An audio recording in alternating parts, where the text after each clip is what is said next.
Hi friends, मैं हूं Nirmal Kumar, railway employ.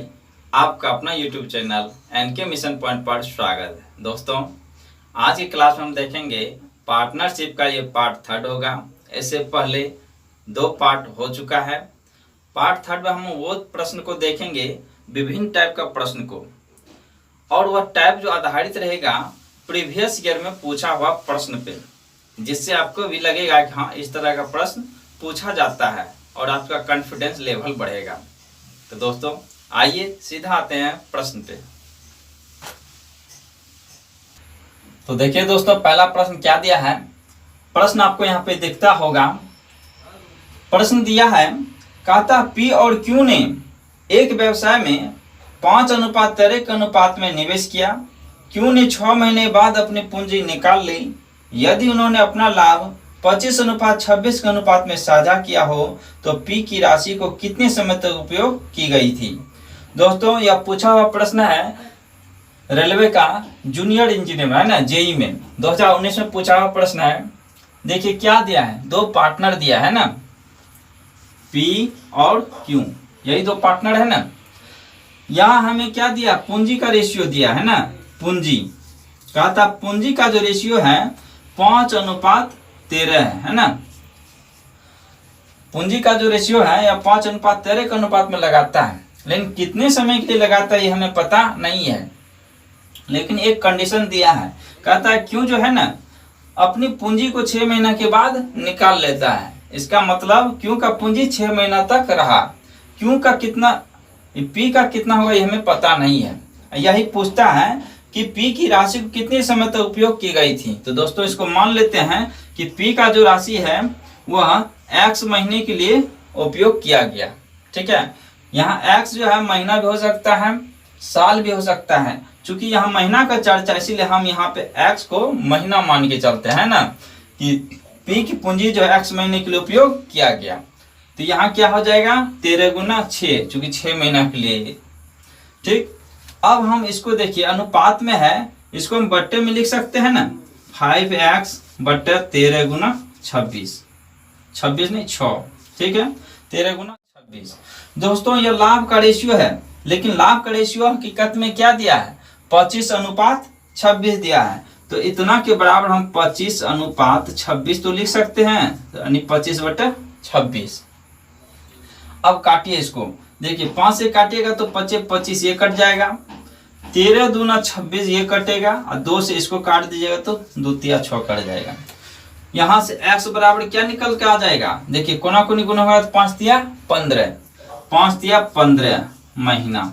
यही हो गया आपका आंसर। दोस्तों, यही पूछा था कि P जो है, P की राशि को कितने समय तक उपयोग की गई थी। P की राशि को 15 महीना के लिए उपयोग किया गया है। ठीक है, तो ऑप्शन नंबर हो जाएगा बी नंबर। ठीक, अब आइए नेक्स्ट देखते हैं। तो देखिए प्रश्न क्या दिया है। प्रश्न कहता है, श्री ए रुपया 28,000 का निवेश कर व्यापार शुरू करते हैं। श्री बी इसी व्यापार में 5 माह बाद शामिल होते हैं। उसके अगले 2 महीने बाद श्री सी भी इसमें शामिल होते हैं। यदि 1 साल बाद उनके लाभ का अनुपात 4:2:3 है तो श्री बी और श्री सी द्वारा निवेश की गई राशि कितनी थी। दोस्तों, यह भी पूछा हुआ प्रश्न है, देखिए रेलवे ग्रुप डी में 2018 में पूछा है ना। यहाँ भी देखिए क्या दिया, 3 पार्टनर दिया है ना, ए बी और सी, यही 3 पार्टनर है। और क्या दिया हमें, लाभ का रेशियो पता है। लाभ का रेशियो पता है, इसका मतलब पूंजी गुना समय होगा। तो पहले हम ये देख लेते हैं कि ए का पूंजी और समय कितना है। तो ए का पूंजी कितना है, देखिए 28,000। अब कितना समय के लिए, तो कहता है कि यदि 1 साल बाद उनके लाभ का अनुपात 4:2:3 है। 1 साल का चर्चा है। 1 साल कहने का मतलब क्या, 12 महीना। तो 12 से गुना कर दिए तो पूंजी गुना समय हो गया। अब देखिए बी के बारे में क्या दिया है, बी का पूंजी पता नहीं, बी का पूंजी तो पूछा है ना, कि बी और सी द्वारा निवेश की गई राशि कितनी है। तो इसका पूंजी को हम मान लेते हैं कि x है, और सी का पूंजी को मान लेते हैं y। ये कितना समय के लिए है बी का पूंजी, तो कहता है कि बी इसी व्यापार में 5 माह बाद शामिल होता है। 5 माह बाद शामिल होता है। दोस्तों, 12 महीना का चर्चा 5 माह बाद शामिल होता है, इसका मतलब 7 महीने तक इसका राशि रहता है। और सी के बारे में कहता है कहता है कि उसके अगले 2 महीने बाद सी भी शामिल होते हैं। ये 5 महीने बाद शामिल होता है, इसके 2 महीने बाद ये शामिल होता है, तो 5 दूनी 7 महीने बाद शामिल होता है कौन? सी। तो इसका मतलब 7 महीने बाद जो शामिल होता है तो 12 में से 7 घटा दे, यानी 5 महीना ही इसका राशि रहता है। तो यहाँ हो गया 5। तो ये हो गया पूंजी गुना समय लाभ का रेशियो। लाभ का रेशियो दिया हुआ कितना है? लाभ का रेशियो हमें पता है 4:2:3 है। ठीक है, इसको हम n से सूचित कर लेते हैं ना, 4n 2n और 3n है। ठीक, अब देखिए यहां से n का मान पता कर लीजिए, तो हम 4n बराबर इतना लिख सकते हैं। तो यहां से देखिए 4n बराबर हम लिख सकते हैं 28,000 गुना 12। दोस्तों काटिए इसको, देखिए 4 तिया 12 कट जाएगा। ठीक, तो n बराबर कितना हो जाएगा? 28 तिया कितना हो जाएगा? 84। तो 84,000 हो गया। n का मान निकल के आगे कितना? 84,000। हमें b और c के पूंजी निकालना है। ठीक है, कि पूंजी कितना है। तो यहाँ देखिए b बराबर हम निकालेंगे तो 2n बराबर x गुना 7 लिख लेंगे, है ना। चाहे आप ऐसे भी कर सकते हैं कि b बराबर जो होगा x गुना 7 बराबर 2n। ठीक, यहाँ देखिए x गुना 7 तो रहेगा ही, 2 गुना n की जगह पर लिख दीजिए 84,000। 84,000 हो गया। यहाँ x गुना 7, 7 से काटिएगा दोस्तों, ये कितना हो जाएगा? बढ़ सकता है 84, यानी कि 12,000 में ये कट गया। तो x बराबर यहाँ से कितना आ जाएगा? 12 दूना 24, 24,000 हो गया। अतः b का पूंजी जो है कितना है? 24,000 है। यहाँ ये पता चल गया। अब निकालिए c का पूंजी। तो c के बारे में जब हम निकालेंगे तो c बराबर हम निकालेंगे कितना? देखिए 5y बराबर 3n। ठीक है, 5y बराबर निकालेंगे कितना? 3n। ठीक, यहां से देखिए 5 इंटू वाई बराबर 3 गुना कितना होगा? 84,000। चूंकि n का मान 84,000 है, तो यहाँ से काटिए, कितना बार में कटेगा? 5 अगर काटेंगे तो 16 पंच 80। ठीक, और 40 बच जाएगा, तो 8 पंच 40 और 2 ठो 0, यानी 16,800 आ गया। ठीक है, 16,800 आ गया। और 3 से इसमें गुना कर दीजिए, तो y बराबर कितना आ गया? 3 से गुना कीजिए 0 0, 3 8 24 के 4 बाकी 2, देखिए 16 48 2 50, 50,400। देखिए दोस्तों y का मान कितना आ गया? 50,400 और b का मान कितना है? 84, b का मान 24,000। तो ऑप्शन नंबर में देख लीजिए क्या दिया है? 24,000 और 50,000 किस में है? तो 24,000 और 50,400 ऑप्शन नंबर ए में है। आपका आंसर हो जाएगा ए नंबर। तो प्रश्न है, देखिए क्या कहता है। प्रश्न कहता है 5 वर्ष पहले एक कंपनी को उसकी पूंजीगत निवेश का 60% नुकसान हुआ था। अगले वर्षों में उन्होंने 2 चरणों में धन हानि की वसूली की। चरण 1 में उन्हें रुपया 1 लाख और चरण 2 में उन्हें 80,000 प्राप्त हुए। उसका प्रारंभिक पूंजी निवेश क्या था? दोस्तों कोई कंपनी है जो कि 5 वर्ष के लिए है ना, 5 वर्ष पहले एक कंपनी को उसकी पूंजीगत निवेश का 60% का नुकसान हुआ। दोस्तों 60% का नुकसान उसको हुआ, तो कहता अगले वर्ष ही वो वसूली कर लिया 2 चरण में। 2 चरण है, 5 चरण है, 6 चरण, उससे मतलब नहीं है। मतलब इससे है कि वह वसूली किया कितना रुपया में, है ना। 60% नुकसान हुआ उसको, वो कहता है कि वो अगले वर्ष वसूली कर लिया। लेकिन कितना रुपया वसूली किया? तो देखिए पहला चरण में कितना किया? पहला चरण में दिया 1 लाख। ठीक है, पहला चरण में कितना है? 1 लाख है, सैकड़ा हजार 10,000 लाख। ठीक है, 1 लाख वसूली किया किस में? पहला चरण में। और दूसरा चरण में कितना किया है? दूसरा चरण में क्या है? 80,000। ठीक है दोस्तों, 80,000 दूसरा ही चरण में वसूली किया। तो टोटल मिला के ये कितना हो गया? टोटल मिला के हो गया 1,80,000। 1,80,000 हो गया। ये किसके बराबर है? 60% जो नुकसान हुआ है उसके बराबर यह वसूली किया है। तो हम लिख सकते हैं कि 60% बराबर 1,80,000। कहता है कि 5 वर्ष पहले, आगे प्रश्न में ये पूछता है कि उनका प्रारंभिक पूंजी निवेश क्या था। शुरू में जो पूंजी लगाया वह कितना था? तो इसका मतलब 100% होगा पहले वाला पूंजी। तो 60% बराबर इतना है, तो यहीं पर हम निकाल लेते 100% बराबर। तो 100% बराबर क्या हो जाएगा, 1,80,000 बटे में 60 गुना कर दीजिए 180। चूंकि कोई भी पूंजी अपने आप में 100% रहता है, तो यहां से देखिए ये जीरो से ये जीरो कट जाएगा, प्रतिशत इसलिए नहीं लिखे कि प्रतिशत से प्रतिशत कट ही जाएगा। तो यहां से आप काटिएगा तो देखिए 36 के 18 3 बार में ये कट गया, तो 3 पे कितना 4 जीरो ये रहेगा, ठीक। अब 10 से गुना कर दीजिएगा तो कितना हो जाएगा, 3 पे 4 1 5 0। अब तक कितना हो गया वसूली, अति प्रारंभिक मूल्य 3 लाख रुपया।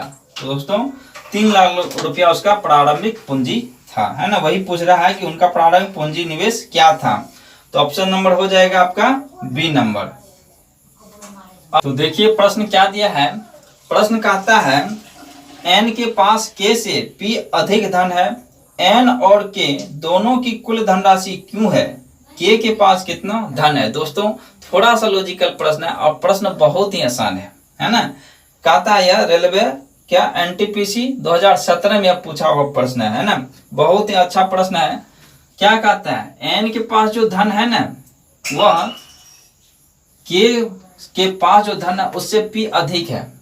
के पास जितना धन है उससे पी अधिक है। दोस्तों यहाँ ऑप्शन में देखिए पी और क्यों है ना, के और एन नहीं है। तो हम मान लेते हैं यहाँ से कि एन के पास जो धन है यानी के धन से पी अधिक है, ठीक है। ये तो प्रश्न दिया है कि के पास जितना धन पी उससे अधिक है, तो एन बराबर के प्लस पी लिख सकते हैं हम। और देखिए प्रश्न क्या दिया आगे, कहता है एन और के दोनों की कुल धनराशि क्यों है। एन और के को यदि मिला देता है एन प्लस के, तो दोनों का धनराशि क्यों हो जाता है, ठीक। अब देखिए हमें तो निकालना के का मान, ठीक है। कहता कि के पास कितना धन है, तो यहाँ देखिए कैसे निकलेगा के का मान। के का मान यहाँ तो के रहेगा ही, तो एन के जगह पे हम इसका मान को रख देते हैं, ठीक है। तो एन के जगह पर के प्लस पी रख दीजिए, क्योंकि एन बराबर के प्लस पी है, तो हम एन के जगह पे यहाँ पे लिख सकते हैं के प्लस पी, ठीक है। प्लस के तो यहाँ रहेगा ही बराबर क्यों। तो यहाँ से देखिए कितना जो है के प्लस के मिलके 2k हो जाएगा, है ना। इधर क्या है क्यों, पी को उधर भेज दीजिए, जब उधर जाएगा तो क्या हो जाएगा ये माइनस पी, है ना, के माइनस पी। आप देखिए यहाँ से के बराबर निकालेंगे तो क्यू माइनस पी बट्टे में 2, बस हो गया आंसर। यही हो जाएगा आंसर दोस्तों। चूंकि यहाँ रुपया के बारे में चर्चा नहीं है इसलिए रुपया नहीं निकला, है ना। तो ये इसी रूप में निकलेगा कि के का मान जो निकलेगा वह क्यू माइनस पी बटे 2, यानी क्यू और पी ये दोनों का अंतर करके 2 से जो भाग दे देंगे तो वही होगा के का मान। देखिए ऑप्शन नंबर हो जाएगा क्यू माइनस पी बटे 2, क्यू माइनस पी बटे 2 ऑप्शन नंबर है डी नंबर। तो ऑप्शन हो जाएगा डी नंबर। तो देखिए दोस्तों प्रश्न क्या दिया है, कहता है सुमन, साक्षी तथा मयंक एक साझेदारी करते हैं। सुमन साक्षी से 5 गुना और साक्षी मयंक के निवेश का 3/5 भाग निवेश करती है। वर्ष के अंत में कुल लाभ 23,000 रुपये अर्जित हुआ, साक्षी का भाग ज्ञात कीजिए। बहुत ही अच्छा प्रश्न है दोस्तों, एनटीपीसी में पूछा हुआ प्रश्न है। देखिए 2016 में क्या दिया, साक्षी, सुमन, साक्षी और मयंक दिया है, ठीक है। सुमन, साक्षी और मयंक, ठीक। कहता है सुमन साक्षी से 5 गुना और साक्षी मयंक के निवेश का 3/5 भाग निवेश करती है। दोस्तों मयंक का निवेश कितना ये हमें पता नहीं है, मान लेते हैं इसको कि 1, ठीक है। देखिए कोई भी राशि है, कोई पूंजी है, उसको आप 100% मान सकते हैं। 100% वैल्यू जो होता है ना वह 1 होता है। देखिए कैसे आप 100% कैसे लिखते हैं, इस तरह से लिखते हैं ना 100%, तो इतना बराबर हम लिख सकते हैं। देखिए 100 आप प्रतिशत जो उड़ाइएगा, प्रतिशत का अगर उड़ेगा तो नीचे में क्या होगा 100, तो यहाँ क्या हो जाएगा 1/100। चाहे डायरेक्ट आप यहाँ 100 कर सकते हैं कि प्रतिशत का वैल्यू उड़ा तो डायरेक्ट 100, इसको हटा दीजिए। तो देखिए ये 100 से 100 कट जाएगा कितना बार में, 1 बार में। तो 100% वैल्यू कितना आया 1, तो हम डायरेक्ट क्या मान सकते हैं 1। अब देखिए क्या कहता है, साक्षी मयंक के निवेश का, साक्षी मयंक के निवेश का 3/5 भाग निवेश करती है। इसका 3/5, तो ये क्या हो जाएगा 3/5 ही हो जाएगा, है ना। देखिए कैसे, एक में आप 3/5 से गुना किए 3/5 ही होगा। अब कहता है कि सुमन जो है साक्षी के निवेश से 5 गुना निवेश करती है ना, सुमन साक्षी के निवेश से 5 गुना करती है ना, तो सुमन जो है 5 गुना, इससे दोस्तों इसमें अगर 5 से आप गुना करेंगे तो देखिए 5 से 5 कट जाएगा तो क्या बचेगा, 3 ही है ना। तो यहाँ डायरेक्ट सुमन का कितना आ जाएगा, 3 भाग, बस हो गया। अब देखिए यहाँ क्या है, ये जो है आपको फ्रैक्शन में दिया हुआ है, ठीक है, इसको आप पूर्णांक में ले आइए। पूर्णांक में आप लाइएगा तो डायरेक्ट एलसीएम मेथड से निकाल लीजिए, तो कितना हो जाएगा, ये 15, ये कितना हो जाएगा 3, ये कितना हो जाएगा 5। दोस्तों कैसे, देखिए यहाँ क्या है, 1 है, यहाँ 5 है, यहाँ नहीं कुछ, क्या है इसके नीचे में 1, हर का एलसीएम लेते हैं, क्या लेते हैं, हर का एलसीएम, तो हर एलसीएम हो जाएगा 5। अब देखिए यहाँ नहीं कुछ तो डायरेक्ट गुना हो जाएगा, 5 या 15 हो गया, और यहाँ देखिए 5 है, 5 से भाग देंगे तो डायरेक्ट 3 हो जाएगा, और यहाँ क्या है 1, तो 5 एकम 5। अब देखिए दोस्तों अंश को लिख लेते हैं, हर से कोई मतलब नहीं, ठीक है। यदि आपको रेशियो चैप्टर में अगर थोड़ा मोड़ा दिक्कत है तो आप आसानी से इसी प्लेलिस्ट में बना हुआ है रेशियो एंड प्रोपोर्शन करके आप उसको आसानी से एक बार देख सकते हैं, जिससे आपको कहीं भी दिक्कत नहीं रहेगा, ठीक है। तो इस तरह से हम एलसीएम मेथड से इसको निकालते हैं, ठीक है। तो कितना निकला, 15, 3 और 5, 15, 3 और 5। और देखिए क्या दिया है, कहता है वर्ष के अंत में कुल लाभ 23,000 रुपये अर्जित हुआ, साक्षी का भाग ज्ञात कीजिए। दोस्तों यहाँ लाभ का रेशियो जो हम निकाले पूंजी गुना समय, देखिए पूंजी का रेशियो तो दिया है, लेकिन हम समय से इसलिए गुना नहीं किए क्योंकि 1 वर्ष का 4, 1 वर्ष से गुना कीजिए समय तो कोई फर्क नहीं पड़ेगा, चाहे 12 महीना से समय अगर गुना करेंगे तो रेशियो में वो कट जाएगा, उससे कोई फर्क नहीं पड़ेगा, ठीक है। तो कहता है कि टोटल जो है कुल लाभ 23,000 हुआ, ठीक है। इसका मतलब इन तीनों का योग जो है 15, 5, 20, 3, 23, तीनों का योग करेंगे अनुपात में कितना हो जाएगा, अनुपात 23 हुआ। इसका वैल्यू कितना दिया, 23,000 दिया है, तो अनुपात 1 का वैल्यू कितना हो जाएगा, 1,000 हो जाएगा। पूछा है क्या, पूछा है कि साक्षी का भाग ज्ञात कीजिए, साक्षी ये है, साक्षी का देखिए अनुपात वैल्यू कितना है, 3 है, तो अनुपात 1 बराबर 3, तो अनुपात 3 बराबर कितना हो जाएगा, 3,000, 3,000। अतः साक्षी का भाग जो है वह 3,000 रुपया है, तो ऑप्शन नंबर हो जाएगा आपका बी नंबर। तो देखिए प्रश्न क्या दिया नेक्स्ट, कहता है XYZ कंपनी अपने लाभ या हानि को अपने साझेदारों में XY और Z में क्रमशः 1/3, 1/2, 1/6 के अनुपात में बांटती है। यदि Z को उसके हिस्से के रूप में रुपया 1,76,802 प्राप्त होता है तो Y द्वारा प्राप्त राशि ज्ञात कीजिए। दोस्तों बहुत ही आसान सा सवाल है, XYZ दिया है, XYZ कहता है ये जो है X 1/3 के अनुपात में बांटता है, और ये Y जो है 1/2 और Z 1/6, लाभ हो कि हानि हो वो कहता है इतना के अनुपात में बांटता है। सबसे पहले ये देखिए क्या फ्रैक्शन में है, फ्रैक्शन को आप पूर्णांक में ले आइए, पूर्णांक में लाएंगे तो देखिए एलसीएम मेथड से इसको बना लीजिए, तो क्या हो जाएगा, 3 दूना 6, तो यहाँ हो जाएगा 2, अनुपात 2 तिया 6, तो यहाँ 3, 6 एकम तो 1। एलसीएम मेथड से पूर्णांक में इतना आ जाएगा। दोस्तों आपको पहले बोले यदि आपको दिक्कत है रेशियो में तो आप रेशियो चैप्टर आप एक बार देख लीजिए, प्लेलिस्ट में है, यहाँ हमने डायरेक्टली लिख दिया। तो और चीज एक चीज क्या दिया है कि कहता है जेड का निवेश है ना, जेड के बारे में क्या कहता है, जेड को उसके हिस्से के रूप में रुपये 1,76,802 प्राप्त होता है, अतः अनुपात में 1 है, और इसका वैल्यू कितना दिया, 1,76,802, ठीक, 1,76,802 प्राप्त होता है जेड को।